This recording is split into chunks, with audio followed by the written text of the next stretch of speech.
MP হলে আমিও MP. আমির মুয়াবিয়ার সন্তান চিন্তা করে বাবা যেহেতু দেশ পরিচালনা করে রাষ্ট্রনায়ক, আমিও না রাষ্ট্রনায়ক হব, এই চিন্তা তার মাথায় বড় বড় পাক খাইতে লাগলেন। ও মুসলমান, যে চিন্তা সেই মুসলমান সেই চিন্তা দ্বারা এমন ভাবে করলেন, এই ক্ষমতার লোভে কি করবে মুসলমান চিন্তা করে, যদি হাসান হোসেন বেঁচে থাকে তাহলে ক্ষমতায় নিয়ে যেতে পারবো না, এই চেয়ারে বসতে পারবো না, যে কোনো উপায়ে তাদেরকে দুনিয়া থেকে বিদায় করতে হবে।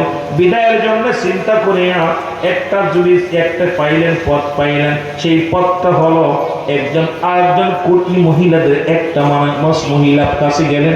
মহিলা তাকে বললেন, মুসলমান শোনো। মহিলা বললেন, এত প্রেশানিত কেন, টেনশন করো কেন? টেনশন আমি করি এই জন্যে, আমার বাবা বলছে ওই বাবার চেয়ারের মধ্যে বসবে আল হাসান হোসেন বসবে। এখন আমি উপযুক্ত হয়ে গেছি, চেয়ারটা তো বসার কথা আমার, আমি বসতে চাই, কিন্তু হাসান হোসেন যদি বেঁচে থাকে আমি বসতে পারবো না। হাসান বড়, হোসেন হলো ছোট, এদেরকে যদি না মারা হয়, এরা যদি বেঁচে থাকে তাহলে চেয়ারের মধ্যে বসতে পারবো না। এ যুবকদের কান্ডা লাগা শোনো, ওই মুসলমান শুনলে কবে আমাদের বিরোধিতা হুজুর করলেন, কারণ মুসলমান শোনো, আমার বাবারা শোনো। এই বুড়ি চিন্তা করে ডাকতে বলে এটা কোনো ব্যাপার না, আমি দেখবো। কেন এবার চলে গেলেন, মুসলমান শোনে নাও। হাসান রাদিয়াল্লাহু তাআলার বিবির কাছে চলে গেলেন, যে ডাকতে বলে তুমি তো সাধারণ একজন জনগণের বিবি, সাধারণ একজন মানুষের বিবি, শোনো তুমি হাসানের বিবি, তোমাকে একটা অনুরোধ করি, তোমার কি পৃথিবীর মধ্যে লোভ নাই এই রাষ্ট্রনায়কের বিবি হবা, অনেক ধন সম্পদ উপার্জন করবা, ভোগবিলাস দুনিয়ার মধ্যে শান্তিতে থাকবা, এই চিন্তা কি তোমার মাথায় নাই? আল্লাহ মেয়েদের ভিতরে কয়েকটা জিনিস দিয়েছে, তার মধ্যে 1 নাম্বার লোভ, 2 নাম্বার ত্যাগ, 3 নাম্বার কঠোর। মেয়েদের ভিতরে 3টা গুণ। 1 নাম্বার তারা কঠোর। যদি কোনো মেয়ে একবার রাগ করে, অভিমান করলে হয় বিষ খাবে, নাই স্বামীর তালাক দিবে, না হয় ঘর ছেড়ে চলে যাবে। আবার ত্যাগ করতে পারে, সারা বদল আপনি এত কষ্ট করে লালন পালন করলেন, বিয়ে দেওয়ার সঙ্গে সঙ্গে বাপ মা সব বাদ দিয়ে স্বামীর হাত ধরে চলে যায়। আর একটা হলো মায়া। দেখবেন ওদের ভিতরে মানুষের 1টা 2টা কথা বলে, মায়াবী কথা বললে তো চোখে পানি চলে আসে। এই জন্য মায়া, ত্যাগ আর কঠোর, এই 3টা গুণ ওদের ভিতরে, 3টা গুণ দেওয়া। এই জন্যে মেয়েদেরকে এই মেয়েরা আবার লোভী হয় বেশি, লোভ প্রকৃতি বেশি হয় মেয়েরা। আমার ভাইরা, আমার বন্ধুরা, আমার এজিদের কুপরামর্শ কি করলেন, কুটনি বুড়িদা যখন বললেন বড় পদাজি হয়ে গেল। আমার মুসলমান বাবারা কি করলেন, শোনে নাও। ওনার ছোট বিবির নাম ছিল জায়দা।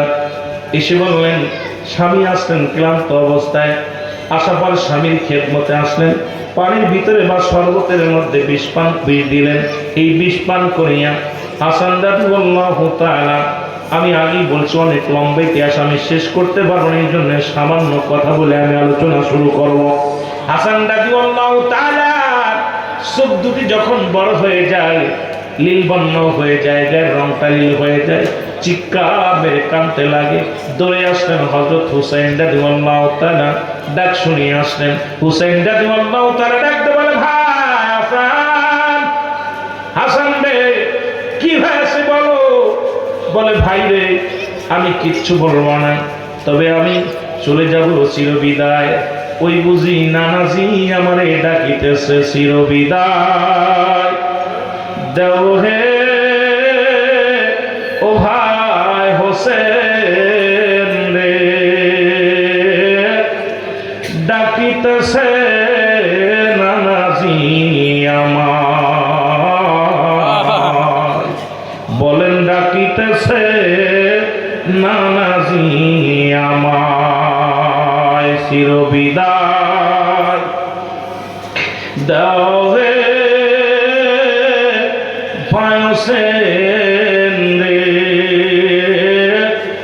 ডাকিতেছে নানাজি আমায়। বলেন, ডাকিতেছে নানাজি আমায়। ও ভাই হোসেন রে,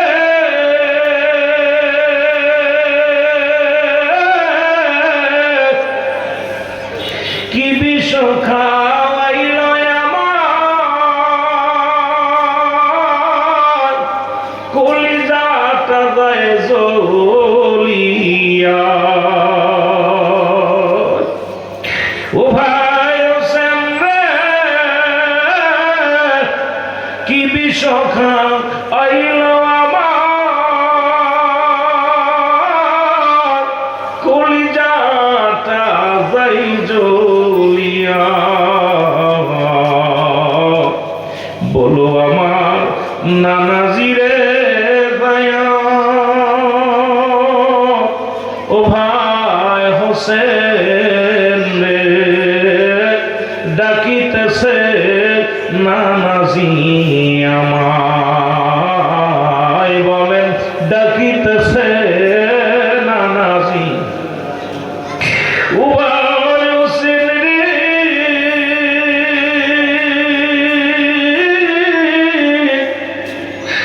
মোর নানাজি করছে দোয়া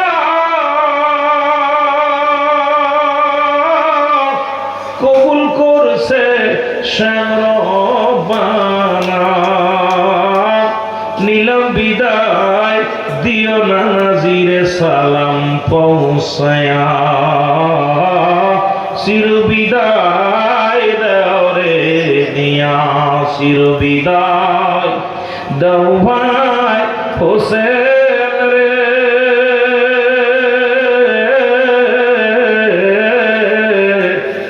ডাকিতেছে নানাজি আমার ভাই আমার বন্ধুরা আমার হুসাইন ডাকি আল্লাহ তাআলা ডাকতে বলে কে তোমার বিষ পান করাইলো বলো ডাকতে বলে হোসেন রে ও ভাই হুসাইন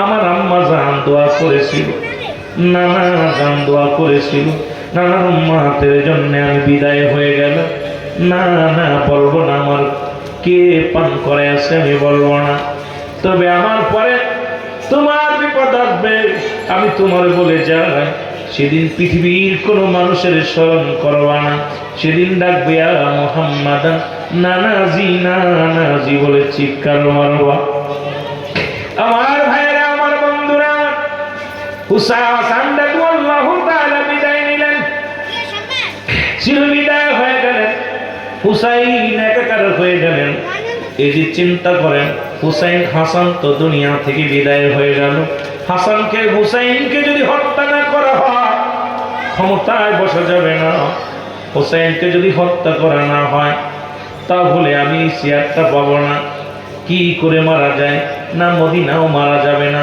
মদিনার মানুষ যদি জেনে যায় মদিনার মানুষ যদি জেনে যায় তাহলে আমাকেও মেরে ফেলবে যে কোনো কৌশলে হুসাইনকে মদিনা থেকে সরাইতে হবে মদিনা থেকে সরানোর জন্য ষড়যন্ত্র করলেন মুসলমান শুনে নাও কুফা নগরের গভর্নর তার কাছে যা বললেন ডাকতে বলেন মুসলমান শুনেন আপনি জিহাদ ডাকতে বলে জিহাদ রে একটা কাজ করো তুমি যে কোনো কৌশলে হুসাইনকে ডেকে আনো হুসাইনকে চিরবিদায় করে দিতে হবে হুসাইনকে মারতে হবে হাসানকে শাহাদতে হাসানকে মৃত্যু কি করেছি মারা হয়েছে হুসাইনকে দুনিয়া থেকে বিদায় করে দিতে হবে হুসাইনকে মারার জন্য চিঠি লেখা শুরু করলেন আপনি জিহাদ একটার পর একটা চিঠি লিখতে লিখতে কিতাবের মধ্যে আছে কোথাও আছে 10,000 কোথাও আছে মুসলমান 40,000 কোন জায়গায় আছে মুসলমান এইরকম 700 চিঠি তবে সর্বপরিহারে সমস্ত ওলামা একরামের এক মুসলমান সহ অনেক ওলামা একরাম বলেছেন 700 চিঠি এসেছিল কুফা থেকে একটা নয় দুটি নয় 700 চিঠি এসে পৌঁছে মুসলমান মক্কা নগরে এসে পৌঁছালেন এই চিঠি দেখিয়া হুসাইন রাদিয়াল্লাহু তাআলা হুসাইন ডাক দি মুরব্বিদের ডাক দে বলে মুরব্বিরা রে কুফা নগর থেকে চিঠি আসছে কালেমার দাওয়াত দিতে যাব লা ইলাহা ইল্লাল্লাহু মুহাম্মাদুর রাসূলুল্লাহ আশহাদু আন লা ইলাহা ইল্লাল্লাহু ওয়াহদাহু লা শারীকা লাহু واشهد ان محمدا عبده ورسوله জোরে জোরে চিল্লায় বলেন না আল্লাহু আকবার